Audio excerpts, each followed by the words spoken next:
আমি ওকে এত কষ্ট করে ইতালিতে নিয়ে আসলাম, ওর জীবনটা আমি গড়ে দিলাম। তার বিনিময়ে হুসাইন, তুমি আমার সাথে যা অন্যায় করছো, আল্লাহ কোনোদিন তোমাকে ক্ষমা করবেন না। আসসালামু আলাইকুম। আমি ইটালিতে থাকি। 2015 সালে আমি বাংলাদেশ ছিলাম, তখন আমি ইটালিতে আসি নাই তো। আমার একটা কাজিনের বিয়েতে যাই, যাওয়ার পরে উনি আমাকে ফলো করে। তারপর বিয়ে শেষে যখন আমি আমার চলে যাই, যাওয়ার পর উনি আমার বাগনার কাছ থেকে নাম্বার নেয়, নেওয়ার পর ওই যে ফোন দিত, এসএমএস দিত, কল দিত। তো মানে হালকা পাতলা কথাবার্তা হইতো, তো আমি বেশি একটা কথাবার্তা বলতাম না, তেমন একটা আমি গুরুত্ব দেই নাই। তো আমার আব্বু আগের থেকে ইটালিতে থাকতেন, উনি ইটালির নাগরিক ছিলেন। তারপর 2015-র শেষের দিকে আমার আব্বু বাংলাদেশে যায় আমাদের জন্য, সবার জন্য ভিসা নিয়ে যান, আমার ফ্যামিলি সবার জন্য। তো নিয়ে যাওয়ার পরে আমরা ইটালি ঢাকাতে গিয়ে এমবেসিতে জমা দিই। দেওয়ার পর আমার আব্বু চলে গেছে দেশে 2-3 মাস থাকার পর। তারপর 2016 সালে আমি মানে ওর সাথে আমার তখন কথাবার্তা হইতো, একটু বেশি কথাবার্তা হইতো। ততদিন ওর সাথে আমার অনেক ভালো সম্পর্ক হয়ে গেছিল।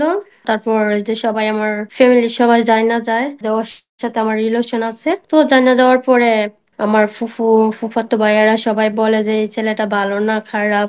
মানে এগুলা বলার পর আমার ফ্যামিলির সবাই মানে আমাকে বকাঝকা করছে, আমাকে মানা করছে কথা না বলতে। মানে আমার ফ্যামিলি টোটালি মানে রাজি না ওর কাছে বিয়ে দিবে। তো এক পর্যায়ে একটা বিয়ের সম্বন্ধ আসে। তো আমার ফ্যামিলি আমাকে বুঝায় পারতো যে ও আমেরিকা থেকে আসছে। তারপর আমাকে অনেক বুঝায়, বোঝানোর পর আমি দেখতেছি যে আমার ফ্যামিলি, আত্মীয় স্বজন কেউ রাজি না ওর কাছে আমাকে বিয়ে দিবে। তারপর আমি আমার ফ্যামিলির ইচ্ছায় আমি ওই বিয়ের জন্য রাজি হয়ে যাই। আমি অনেক কষ্টে মনকে বুঝিয়ে তারপর বিয়ের জন্য রাজি হয়ে যাই, যেহেতু আমার ফ্যামিলি, আত্মীয় স্বজন কেউ রাজি না। ফ্যামিলি প্রেশারের জন্য আমি রাজি হয়ে যাই। যে পাত্র উনি আমেরিকান প্রবাসী ছিলেন, তো রাজি হয়ে যাওয়ার পরে মানে ওর সাথে তখন আমার কোনো যোগাযোগ নাই, মোবাইল টোবাইল কিচ্ছু নাই আমার কাছে। আমার ফ্যামিলি সবাই নিয়ে যায়, তো কোনো কথাবার্তা নাই। তারপর ও আমার একটা বান্ধবীর কাছ থেকে শুনে নেয় যে আমার বিয়ে ঠিক হয়ে গেছে। শোনার পরে ও তো ঢাকা থাকতো, তারপর ও এলাকায় চলে আসে। আসার পর ও আমার আম্মু, আমার আপু, সবাই আমার আত্মীয় স্বজন সবার কাছে কল দিয়ে বলতেছে ও মরে যাবে, ও আমাদের বাড়ির পাশে গিয়ে গলায় দড়ি দিবে, এগুলা মানে ব্ল্যাকমেল করতেছে আমার ফ্যামিলিকে। ওর আম্মু, ওর বড় ভাবি সবাই আমার আম্মুর কাছে ফোন দেয়, দিয়ে বলে যে এইভাবে এইভাবে আমাদের ছেলে যদি কিছু হয় তার জন্য আপনারা দায়ী হবেন, এগুলা। তো বলার পরে আমার আম্মু তো অনেক নরম মনের মানুষ, আম্মু এগুলা শুনে ভয় পেয়ে যায়। তারপর ও কি করে, ওই পাত্র, যেই পাত্রের সাথে আমার বিয়ে ঠিক হয়ে যায় ওর সাথে যোগাযোগ করে আমার মানে সব বইলা দেয় আর কি, ওর সাথে আমার সম্পর্ক আছে এগুলো, এগুলা এগুলাও বইলা দেয়। এগুলা শোনার পর তারপর বিয়ে বাদ দিয়ে দেয়। কিছুদিন পর ওদের ফ্যামিলির থেকে আমার জন্য বিয়ের প্রস্তাব পাঠায়। তো বিয়ের প্রস্তাব পাঠানোর পরে আমার আব্বু টোটালি রাজি না আমাকে বিয়ে দিবে, ওই জায়গায় কেউ রাজি না বিয়েতে, আমার আত্মীয় স্বজন কেউ রাজি না। তখন যেহেতু ও আমার জন্য অনেক পাগল, তারপরে এত কিছুর পরে আমার আম্মু আপু মানে আমাকে বিয়ে দিতে চাইছে ওর কাছে। তো আমার আব্বুকে না জানিয়ে আমার আম্মু আপু আমাকে বিয়ে দেয় ওর কাছে। আমার আপুর বাড়ির থেকে ওকে মানে বিয়ে দেওয়া হয় আর কি আমাকে। তো শ্বশুর বাড়ি যাওয়ার পর আমি, ওদের যৌথ ফ্যামিলি, তখন আমার যখন নতুন বিয়ে হয়, নতুন সংসার, আমার শাশুড়ি আমাকে দিয়ে সব কাজ করায়। আমার অনেক কষ্ট হয়েছে তখন, কারণ আমি কোনোদিন এগুলা কাজ টাজ করি নাই। বাবার বাড়িতে থাকতে কোনোদিন আমি ভাত তো রান্না করে খাই নাই, কোনোদিন আমি রুটি বলি নাই। তো আমার শ্বশুর বাড়ি যাওয়ার পরে আমি মানে রুটি বলতে পারতাম না, তো আমার অনেক কষ্ট হইতো। আমি দেখে দেখে শিখছি, তো শিখার পরে আমি মানে আমি চাইছি মানে মন থেকে কারণ আমি প্রেম করে বিয়ে করছি, কোনো লোক আমাকে খারাপ না বলুক, আমি সুন্দর করে সংসার করবো, এগুলা। তো আমি অনেক কষ্ট করছি। তারপর আমি মানে এত কাজ করার পরেও মানে আমার বলে আমি কাজ করি না আমার যা, তো আমার যার যখন মন চাইতো বাবার বাড়ি চলে যাইতো, মানে কাউকে কিছু বলতে হইতো না। কিন্তু আমি যখন যাইতে চাইতাম আমার বাবার বাড়িতে, মানে তখন আমি বাবার বাড়িতে যাইতে পারতাম না, কারণ আমার আব্বু আমার আম্মুর সাথে রাগ করছে।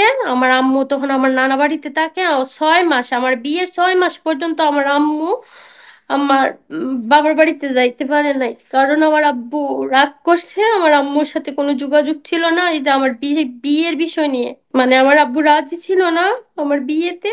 তো আমার আব্বুকে না জানিয়ে আমাকে বিয়ে দিছে আমার আম্মু আর আপু। তো এগুলা শোনার পরে আমার আব্বু আমার আম্মুর সাথে 6 মাস কোনো যোগাযোগ করে নাই, উনি টাকা পয়সা দেয় নাই। আমার আম্মু আমার নানার বাড়িতে থাকছে। মানে আমার জন্য আমার আম্মুকে অনেক কষ্ট করতে হয়েছে। এগুলার পরে মানে আমি সবকিছুতেই কেউ আমি মানে কষ্ট করতাম শ্বশুর বাড়িতে, ওদেরকে কিছু বলতাম না। এরপর 6 মাস পরে আমার আব্বু মানে মাইনা নেয় আর কি, আমার আম্মু বাড়িতে যায়। যাওয়ার পরে আমি আমার জামাইকে নিয়ে ঈদের সময় আমার বাবার বাড়িতে যাই। বিয়ের পরে 6-7 মাস পর আমি যাই। আমার হাজবেন্ডকে আমার আব্বু মন থেকে মেনে নেয় নাই, মুখেতে মেনে নিছে এই আর কি। মানে ওর সাথে তখনও কথা বলে নাই, আমার সাথেও তখন কথা বলতো না, শুধু জাস্ট আমার আম্মু আর এর সাথে আর কি কথা বলতো। তো তখন এইভাবেই মানে দুঃখে কষ্টে দিন যাচ্ছে আমার। যাওয়ার পর তারপর 2018-তে আমি ইটালিতে চলে যাই।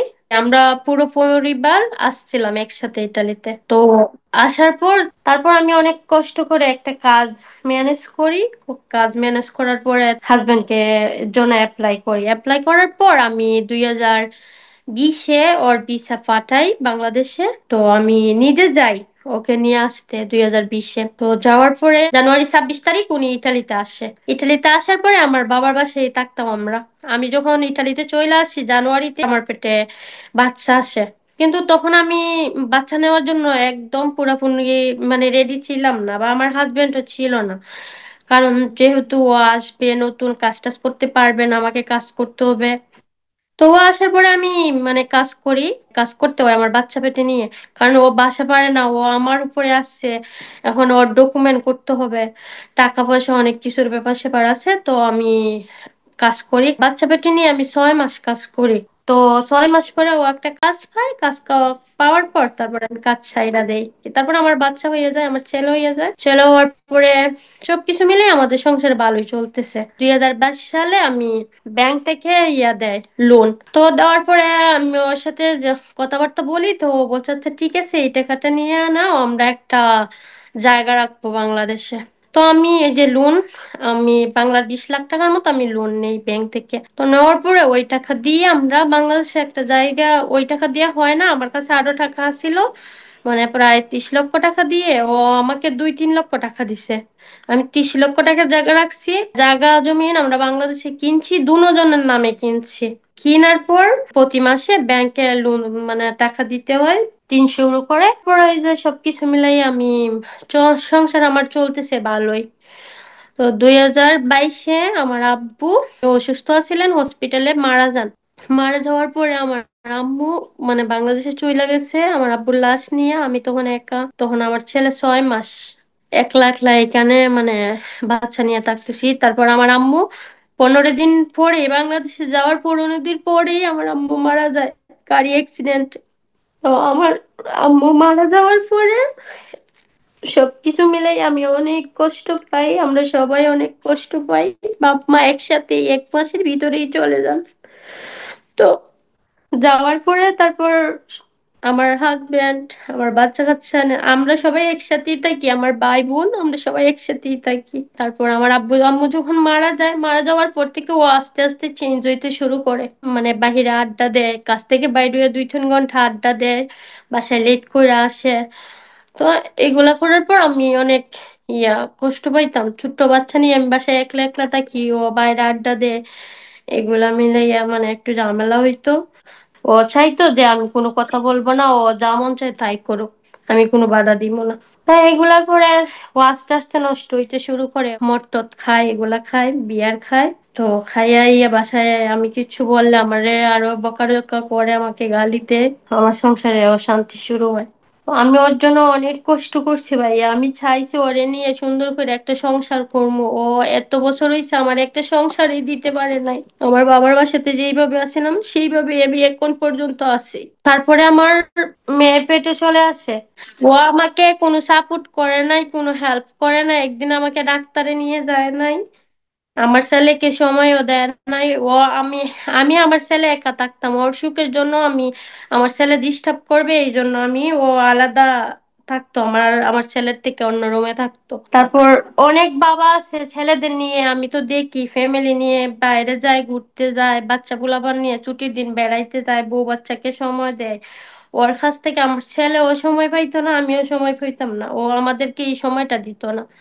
ওর যে সময়টুকু আছে ও বাইরে আড্ডা দিত।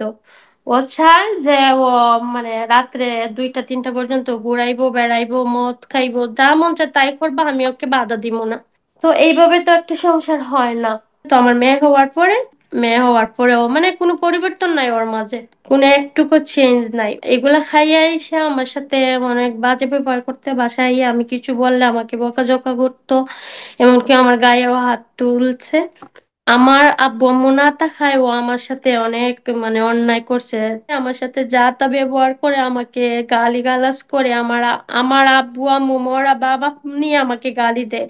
আমার মানে কোনো গার্জেন না থাকায় ও আমার সাথে আরো অনেক বেশি অন্যায় করছে। আমি ওকে ভালোবেসে বিয়ে করছি, আমি ওর কাছ থেকে একটা সংসার চাইছিলাম, সুন্দর একটা সংসার, আমি ওকে নিয়ে সুন্দরভাবে সংসার করব, কিন্তু ও আমাকে কোনো, আজ পর্যন্ত 5 বছর হয়েছে ইটালি আইছে, কোনো একটা জিনিসপত্র কিচ্ছু কিনে দেয় নাই।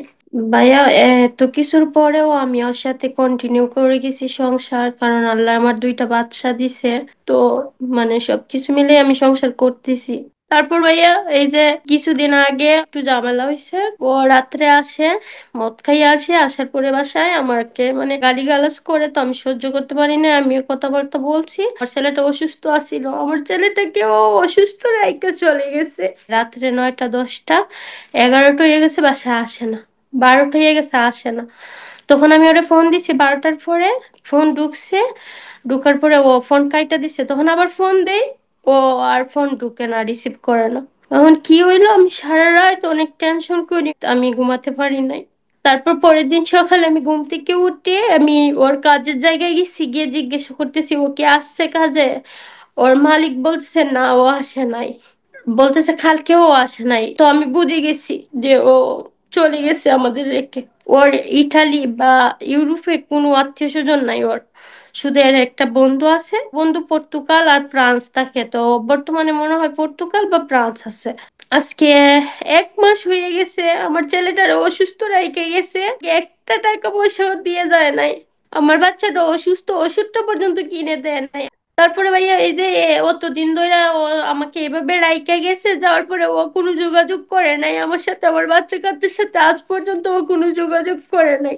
প্রতি মাসে 300 ইউরো করে কিস্তি দিতে হয়, ওই যে জায়গা রাখছিলাম ওইটার কিস্তি দিতে হয়। এখন আমাকে এই অসহায় অবস্থায় ও রাইখা মানে কিভাবে গেল, এই কষ্টটাই আমি মানতে পারতেছি না, যে যার জন্য আমি এত কষ্ট করলাম, এত কিছু করলাম, দিন শেষে আমি ওকে অন্ধর মতো বিশ্বাস করছি ভাই, আমি কোনোদিন চিন্তা করি নাই ও আমার রাইকে এইভাবে চলে যাইবো। তারপর ও আমাকে হঠাৎ করে আমাকে ডিভোর্স পেপার পাঠায় অক্টোবরের 26 তারিখ। পাঠানোর পরে আমি দেখি যে ও আমাকে আর 5 মাস আগে ও আমাকে ডিভোর্স দেয়।